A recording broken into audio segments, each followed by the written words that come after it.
In 1324 BCE, the two most powerful empires on Earth pointed thousands of chariots, hundreds of thousands of soldiers, and enough arrows to darken the sky at each other across a river in what is now Syria. Egypt, the greatest civilization in the world at the time, faced the Hittite Empire, a rival superpower that had risen from relative obscurity to challenge Egyptian dominance of the ancient Near East. What followed was the largest chariot battle in history, a catastrophic clash that nearly ended Egypt's greatest pharaoh and the entire Egyptian military in a single afternoon.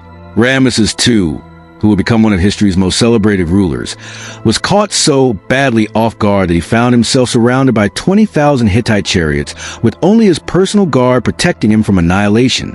Yet the official Egyptian records paint a completely different picture, telling us that Ramesses single-handedly turned the tide and won a glorious victory.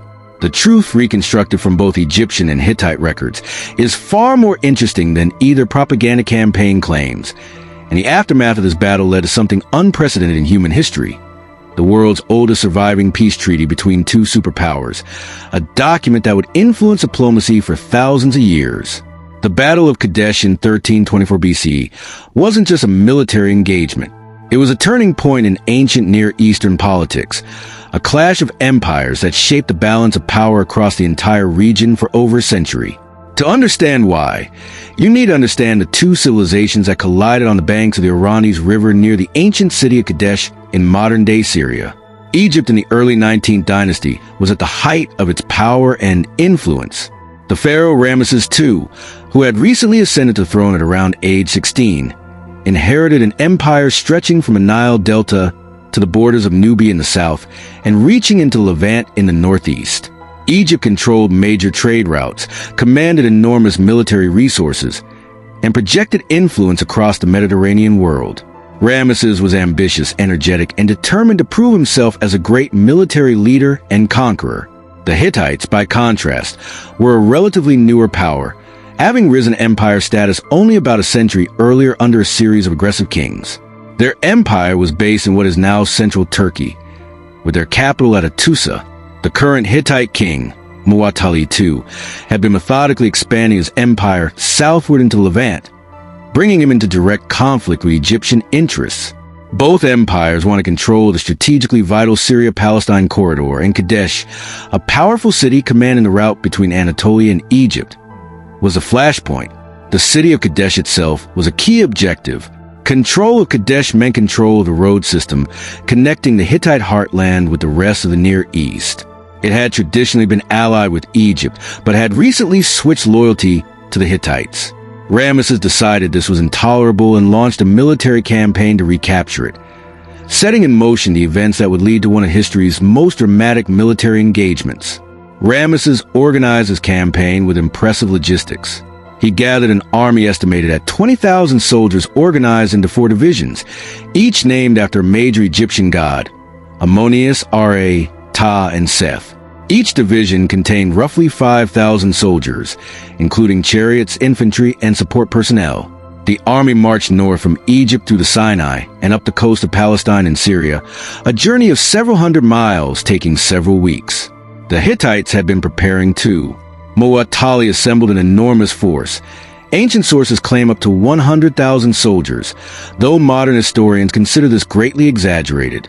A more reasonable estimate places the Hittite army at around 30,000 to 40,000 soldiers, still significantly larger than Ramesses' force. The Hittites also possessed a technological advantage. Their chariots carried 3 men, a driver, a warrior, and a shield-bearer, compared to Egypt's traditional 2-man chariots. This extra fighting capacity made each Hittite chariot more formidable in combat.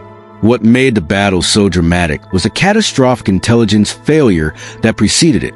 As Ramesses approached Kadesh, his scouts captured 2 Hittite spies who, under questioning, claimed the Hittite army was far away and not preparing to fight. This was a deliberate deception orchestrated by Muwatalli himself, designed to lure Ramesses into a vulnerable position. Ramesses, eager to reach Kadesh quickly and overconfident in his abilities, fell completely for the trap. Ramesses pushed his Ammonius division forward at speed, crossing the Orontes River well ahead of his other divisions. He established a camp expecting to fight Kadesh from a position of strength the following day. But the Hittites were already there, hidden just beyond his sight, waiting. The deception had worked perfectly, and Ramesses had walked directly into the most dangerous position an ancient commander could occupy, isolated from his main army with the enemy already positioned to strike. The ambush hit the RA division as it approached Ramesses' camp, still separated from the other divisions. Thousands of Hittite chariots poured from concealed positions and slammed into the Egyptian column with devastating force.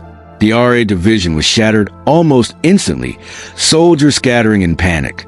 Some of the survivors fled directly toward Ramesses' camp, drawing the pursuing Hittites right into the center of the Egyptian position. What happened next is genuinely remarkable and probably at least partially true despite later Egyptian embellishment. Ramesses found himself surrounded by an estimated 20,000 Hittite chariots with only his personal guard, perhaps 200 to 400 men, standing between him and complete destruction. By any military analysis, this should have been the end. One pharaoh, vastly outnumbered, surrounded by enemies, his main army in pieces. Yet Ramesses didn't surrender or collapse. Ancient Egyptian records, particularly the famous Kadesh Bulletin and the Kadesh poem, describe him rallying his personal guard, delivering an inspiring speech to his men, and leading a desperate counterattack into the Hittite chariot formations. He reportedly called upon his patron god Ammonius for divine protection before charging directly into the enemy. Whether Ramesses fought as heroically as his propaganda claims is debatable. Royal inscriptions everywhere exaggerate the pharaoh's personal achievements. But the core event, Ramesses' personal guard holding a desperate position against overwhelming odds until reinforcements arrived, probably happened. The arrival of the Egyptian Ta division from behind the Hittites created a pincer effect that caught the Hittites between the rallied Ramesses and the fresh division, forcing them to withdraw to regroup. The battle itself was inconclusive. Neither side achieved decisive victory. The Hittites failed to destroy the Egyptian army or capture Ramesses, their primary objectives. Ramesses failed to capture Kadesh or push the Hittites back north, his objectives. Both sides withdrew to their respective positions, claiming victory in their own records, while the other side did exactly the same. This propaganda war is fascinating from a historical perspective. Egyptian records, the Kadesh Bulletin, the Kadesh poem, and numerous temple reliefs, including massive carved scenes at Karnak and Abu Simbel, present Kadesh as a glorious Egyptian victory. Ramesses is shown single-handedly defeating armies, the gods personally intervening to protect him, and the Hittites fleeing in terror. Hittite record, by contrast, present their own version emphasizing Egyptian weakness, the failed Egyptian attempt to capture Kadesh, and Hittite strategic superiority. Neither account mentions the other side's successes or their own failures. Reading both accounts side by side reveals how ancient propaganda worked, taking real events and reshaping them into narratives serving political purposes. Modern historians reconstruct the battle's reality by comparing both accounts, analyzing archaeological evidence, and applying military logic. The consensus is that Kadesh was essentially a draw that both sides spun as victory. This made political sense. Neither ruler could admit weakness, and claiming victory allowed both to maintain domestic prestige and continue diplomatic negotiations. Those negotiations led to something historic. After years of continued conflict and mutual exhaustion, Ramesses II and Muwatalli II's successor, Hattusili III, agreed to what historians recognize as the earliest surviving peace treaty in human history, the Egyptian-Hittite Peace Treaty, likely ratified around 1359 BCE, established formal peace between the two empires, defined territorial boundaries, and included mutual defense clauses against external threats. The treaty's terms were remarkably sophisticated for its era. It specified that neither empire would attack the other. It established that each empire would extradite fugitives fleeing into the other's territory, preventing either side from harboring enemy dissidents. Most remarkably, it included mutual defense clauses requiring each empire to assist the other if attacked by a third party, essentially a military alliance written into a peace agreement. The treaty was recorded on silver tablets, which unfortunately haven't survived. However, copies inscribed on clay tablets were preserved at the Hittite archive at Hattusa, and portions were inscribed in stone at Egyptian temples. When archaeologists discovered the treaty text, they realized they were reading the template for modern international diplomacy, sovereignty, territorial integrity, mutual defense, and diplomatic protocols that wouldn't be formally codified until the 19th and 20th century CE. The peace treaty also included personal diplomatic exchanges that humanized the relationship between the two empires. Ramesses II eventually married a Hittite princess, a royal marriage that symbolized and strengthened the peace between the two powers. Ancient records describe gift exchanges, diplomatic correspondence between the two royal courts, and a generally cooperative relationship that persisted for decades. The treaty's existence was confirmed when archaeologists discovered a fragment at Karnak Temple in Egypt showing part of the Egyptian version, and compare it with clay tablet copies found at Tusa in the early 20th century. The discovery that these texts describe the same agreement, recorded independently by both sides, confirmed the treaty's historical reality and its significance as a diplomatic milestone. The Battle of Kadesh also revealed important lessons about ancient warfare that remain relevant in military studies. The intelligence failure that preceded the battle, falling for deliberately planted misinformation, mirrors intelligence failures throughout military history, including modern conflicts.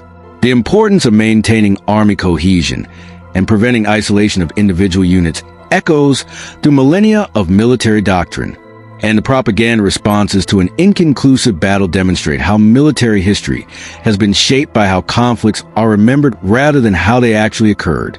The chariot formations at Kadesh represent the peak of ancient chariot warfare technology, with an estimated 5,000 or more chariots on each side, possibly 10,000 total. This was simply the largest chariot battle ever fought. The tactical innovations both sides employed, concealment, deception, ambush, counterattack, and flanking, demonstrate sophisticated military thinking that went far beyond simple charges and engagements. Archaeological evidence from the Kadesh region has provided additional context. Excavations at Tel Nebi Mend, the likely site of ancient Kadesh, have revealed the city's strategic importance and the military infrastructure surrounding it. Weapons, chariot fragments, and military equipment dating to the period confirm the battle's historical reality beyond doubt and provide physical evidence of the conflict intensity. The legacy of Kadesh extends far beyond ancient Near Eastern politics. The peace treaty structure influenced later diplomatic agreements across civilizations. Its principles of territorial integrity, mutual defense, and diplomatic correspondence became the foundation of international relations as they developed in subsequent centuries. When modern diplomats negotiate peace treaties, they're working within a framework whose earliest known example emerged from the aftermath of two Bronze Age empires fighting over a city in Syria. Ramesses II continued building monuments and pursuing military campaigns after Kadesh, but the battle marked a turning point in his relationship with the Hittites. From open warfare to grudging coexistence to formal alliance, the trajectory from Kadesh to peace treaty represents one of history's most complete diplomatic arcs. The young pharaoh who nearly died surrounded by enemy chariots became one of the longest reigning and most celebrated rulers in Egyptian history. Muwatalli II's role is less well known, but equally significant. His intelligence deception at Kadesh was one of the most successful military ruses in ancient history, luring an enemy army into a near-perfect ambush. His failure to capitalize on tactical success with strategic victory, an enemy within his grasp who escaped through personal heroism and reinforcements, is a military lesson that echoes through centuries. The Battle of Kadesh reminds us that even in the Bronze Age, warfare was complex, strategic, and shaped as much by information and propaganda as by steel and muscle. The two great powers of the ancient Near East clashed in one of history's most dramatic military engagements, fought for decades afterward, and eventually chose peace. That journey from battlefield to peace treaty represents something fundamentally hopeful about human civilization. Even after catastrophic conflict, cooperation remains possible when both sides recognize that continued warfare serves nobody's interests. Standing today in the field of Syria where the battle took place, it's impossible to imagine the scale of what happened here. Thousands of chariots, hundreds of thousands of soldiers, dust and chaos and desperate fighting, all transformed into diplomatic masterwork and a peace agreement that changed how civilizations interact. Kadesh is more than an ancient battle. It's a lesson in how the worst conflicts can lead to the best diplomatic achievements, and how the course of history turns not just on the battlefield, but in the negotiations that follow.